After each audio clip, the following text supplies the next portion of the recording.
This video covers what happened in 2001 with the Free Trade Area of the Americas, the discussions that were being carried out to implement the adoption of the Free Trade Area of the Americas, the FTAA, and about how Hugo Chavez was the first leader to actually raise some concerns about that agreement. You see the schematic of the Free Trade Agreement, and it was going to include the entire Western Hemisphere. All the countries in the Western Hemisphere, except for Cuba, were going to be united into a single free trade area. Uh, we start with the first summit of the Americas, which was held in Miami in 1994.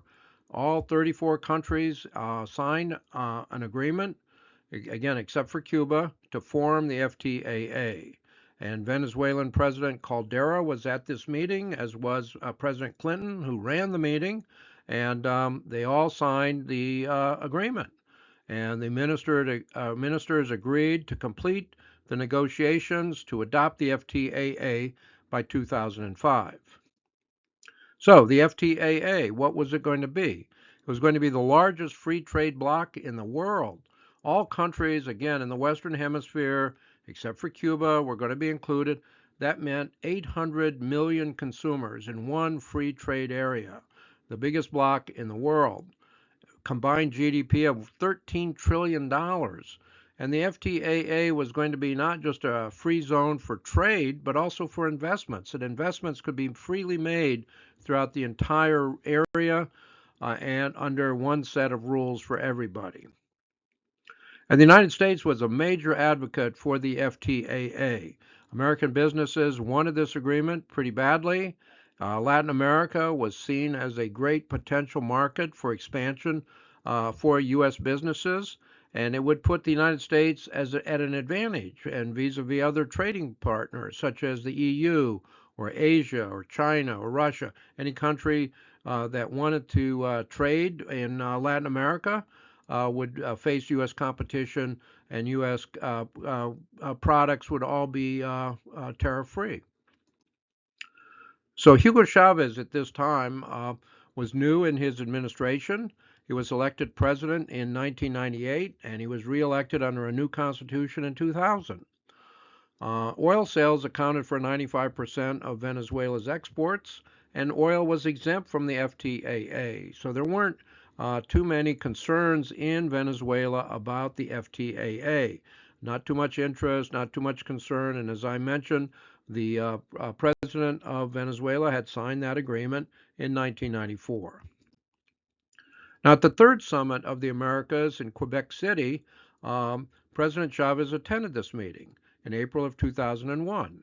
Now, prior to this meeting, the FTAA was pretty much seen as a fait accompli. Been introduced in 1994. Here we are 7 years later. The negotiations had been proceeding. Adoption looked like it was on track for 2005. And again, all 34 heads of state signed the declaration reaffirming their commitment to the FTAA. And President Chavez was one of those signers. But he was the only Latin American leader to express written concerns and reservations about the FTAA.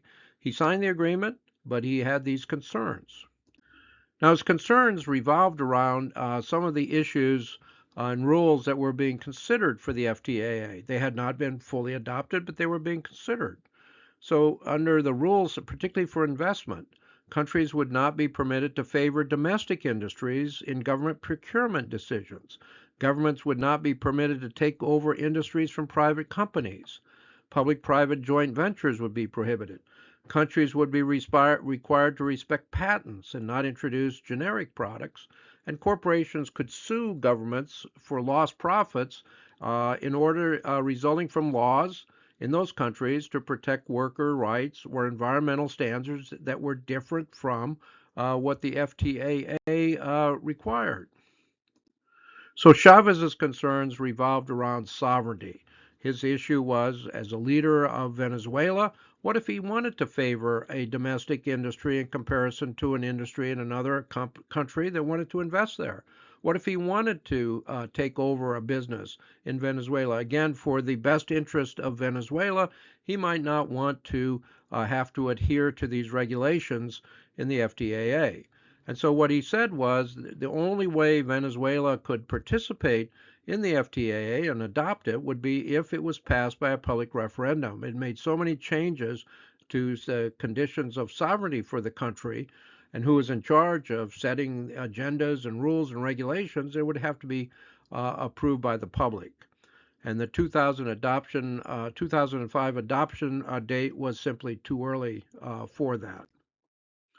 Now, I want to switch gears and talk about another trade agreement that the United States had established, a Trade Preference Act for 4 countries in the Andes, for Bolivia, Colombia, Ecuador, and Peru. Those 4 countries were part of this Trade Preference Act, and they were given some access to U.S. markets duty-free. And the whole idea there was to encourage farmers in those countries to switch away from growing crops for the drug trade, switch away businesses from the drug trade by producing products that would be freely imported into the United States. And the United States was considering including Venezuela, you see up there adjacent to Colombia. But what the Washington Post wrote about what the upshot was of Chavez raising his concerns. They mentioned the meeting in Quebec where Chavez, according to the Post, voted against the agreement. He didn't actually vote against the agreement. He had concerns about the agreement. He was the only leader to have those concerns. But what happened as a result of that, his concerns and what he raised as an issue was cited by U.S. officials when they told him that Venezuela would not be included in that trade preference agreement with the other countries in the Andes. And basically, he was told that he didn't go along with what the United States wanted with this trade agreement, and so he was going to be left out of some preferential agreement with the United States as a result. Now, something else to note about the meeting in Quebec was the large number of anti-globalization protesters there. There were 30,000. It was a major meeting for protest because the FTAA was seen as potentially destroying the economies of these small countries in Latin America that couldn't compete with U.S. industries. On the other hand, there were U.S. trade unions that were concerned that low-cost labor in some of these countries would negatively affect business profitability in the U.S. And it was also seen as maybe it would reduce labor and environmental regulations. Some countries might have wanted higher labor or environmental regulation protection than was agreed to in the FTAA. And really, the protesters also they were protesting their non-inclusion in the FTAA negotiations. Here, these 34 leaders were negotiating the future of labor agreements, the future of environmental regulations, the future of which businesses would be located where and in what countries, and they were totally excluded. And that would change.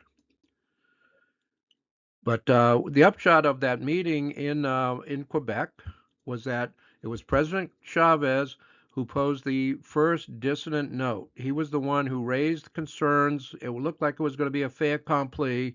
It never got done. It led to a further questioning of the trade agreement, and it was put aside in 2005, as opposed to being adopted in 2005. But it was Hugo Chavez who raised the first note of disagreement with potential disagreement with the FTAA. So the blog, the Venezuela Reader, has a document on it that produces and includes all of the references used to put this video together. And there is another video that covers the 2005 decision to ultimately derail the FTAA.